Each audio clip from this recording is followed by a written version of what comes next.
राम राम दोस्तों, स्वागत है आपने यूट्यूब चैनल पुरानी कथा कहानी में। तो आज आप जोधपुर रियासत को एक छोटो सो ठिकाणु बकरी के बारे में पढ़ा। बकरी एक यान को छोटो सो ठिकाणु है जोधपुर को, जो को जयपुर रियासत जो एक बड़ी रियासत थी बीऊ भी युद्ध करियो। तो वो युद्ध क्यों हुयो ये बात आप एक कहानी में पढ़ा। आ कहानी को जगह लेखक है वह है शांति भट्टाचार्य जी, और बे कहानी को जो को शीर्षक रखो है वो है बात का तीर। तो चलो आप पढ़ा कि वो युद्ध क्यों हुयो। तो जोधपुर को जोधाने भी कहते हैं। जोधाने में एक से एक वीर पैदा हुए थे। बड़े बड़े रणबांकुरों से मारवाड़ की ये धरती गौरव में कहलाई है। इसी जोधाने में एक ठिकाना था, वह ठिकाना बकरी कहलाता था।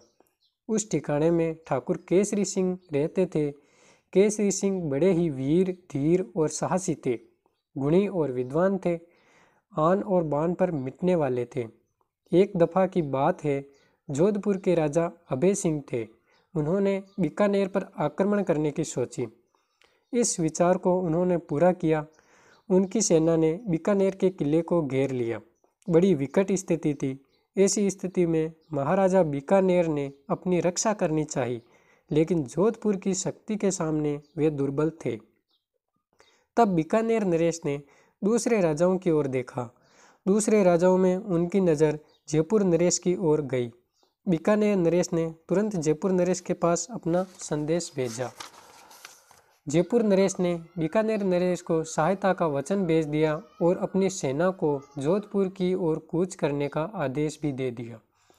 उस समय जयपुर की गद्दी पर महाबली राजा जय सिंह जी विराजमान थे। वे स्वयं ही जोधपुर की ओर रवाना हुए ताकि जोधपुर के आक्रमण को विफल बनाकर बीकानेर नरेश के सम्मान को बचाया जा सके। जयपुर नरेश अपने साथ विशाल सेना लाए थे। उनके साथ तोपखाना भी था। यह सब इतना अचानक और शीघ्रता से हुआ था कि जोधपुर नरेश सावधान ही नहीं हो सका। इधर जयपुर नरेश ने जोधपुर के किले को घेर लिया। उसके घेरते ही जोधपुर में हलचल मच गई। तुरंत बीकानेर की ओर घुड़सवार भेजे गए ताकि वे बीकानेर नरेश को सूचित कर सके। घुड़सवार जितनी तेजी से भाग सकते थे भागे। उन्होंने ही यह समाचार बीकानेर नरेश को दिया। उत्तर में फिर नरेश अभय सिंह जी ने अपने दूत से पूछा, यह सच है? हाँ महाराज, जयपुर सेना ने हमारे किले को घेर लिया है, लेकिन ऐसी सूचना तो हमारे पास नहीं थी। ये सब एकाएक क्यों हुआ?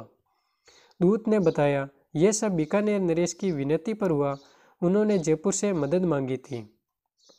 यह तो बहुत ही बुरा हुआ, अभय सिंह जी ने जरा घबराहट से कहा। दूसरे के किले को फतेह करने के चक्कर में हम अपने किले से हाथ न धो बैठे। गर्दन झुकाकर दूत ने कहा, संभावना तो ऐसी ही है महाराज, उनके पास सारे साधन हैं। जोधपुर नरेश ने फिर समय गंवाना ठीक नहीं समझा। उन्होंने तुरंत अपने वीरों को बीकानेर छोड़ने का हुक्म दे दिया। घेरा उठा लिया गया। जोधपुर सेना ने वापस अपनी रियासत की ओर कूच कर दिया। इस बीच जयपुरी सेना ने जोधपुर में मजबूत किलेबंदी कर ली थी। ऐसी स्थिति हो गई थी कि जोधपुर की सेना स्वयं जोधपुर में नहीं घुस सकती थी। लाचार जोधपुर नरेश ने संधि प्रस्ताव रखा। उन्होंने कुछ हर्जाना देकर नरेश से संधि कर ली और जयपुरी सेना ने जोधपुर छोड़ दिया।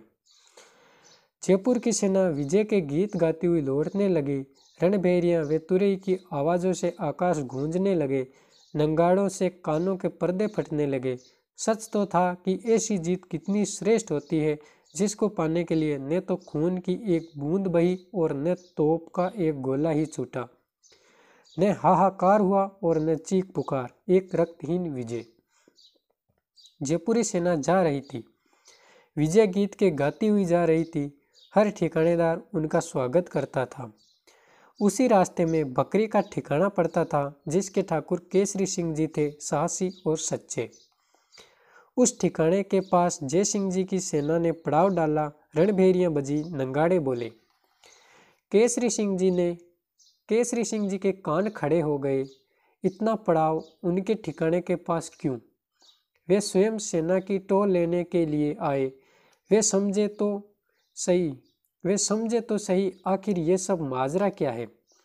वे चुपचाप सेना के गड़े तंबुओं के पास से चलते गए।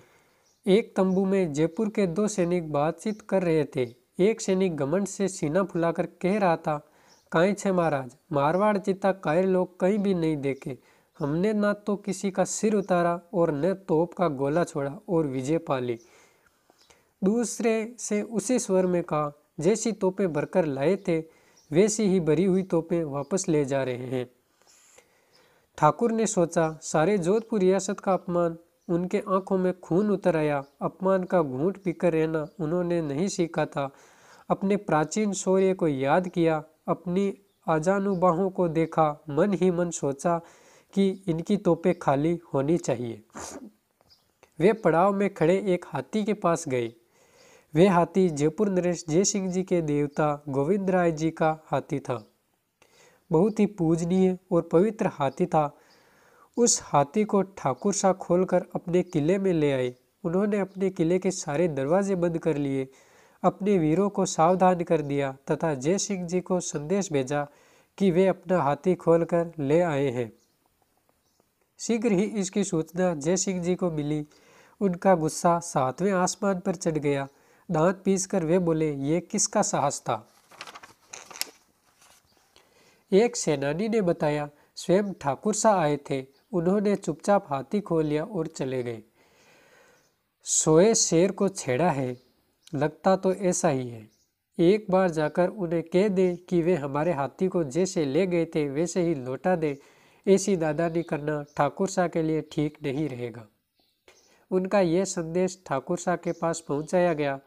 ठाकुर शाह ने अपनी माकड़ली मूंछों पर ताव देकर कहा, कौन सा हाथी?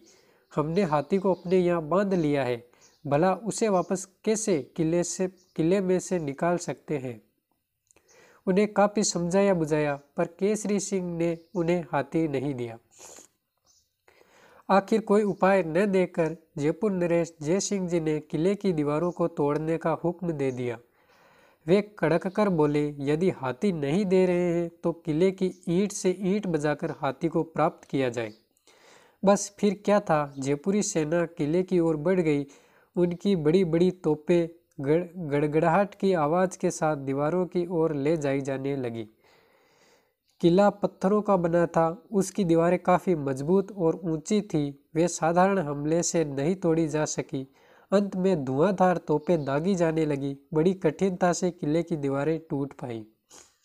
बस फिर क्या था, ठाकुर केसरी सिंह जी लड़ते हुए किले के बाहर निकल पड़े। उनके मुट्ठी भर सैनिक जयपुर की विशाल सेना के सामने कुछ भी नहीं थे। फिर भी वे बड़ी ही वीरता से आखिरी सांस तक लड़े।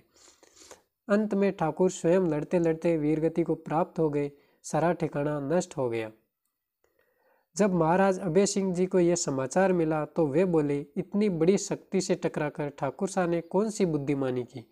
कहाँ जयपुर और कहाँ बकरी, पता नहीं उन्हें क्या सूझा। इस पर चारण ने गर्व से कहा, महाराज, ठाकुर ने अपने प्राणों की बाजी सिर्फ इसलिए लगाई कि मारवाड़ के वीरों की वीरता पर कलंक न लगे। उन्होंने तोपें खाली करवा दी। महाराज का सिर लज्जा से झुक गया। तो ये थी बकरी से जुड़ी एक कहानी। वो भी बकरी को गढ़ है जो राजस्थान राज्य के डीडवाना कुचामन जिला की परबसर तहसील में है। एक गढ़ का जगह सामन था केसरी सिंह जी। वे अपनी आन बान और शान वास्ते जयपुर रियासत जियान की बड़ी रियासत युद्ध करियो। ओ इसी गढ़ में बनियो एक शीतला माता को मंदिर है, जटे हर शीतला अष्टमी को मेलो लागे।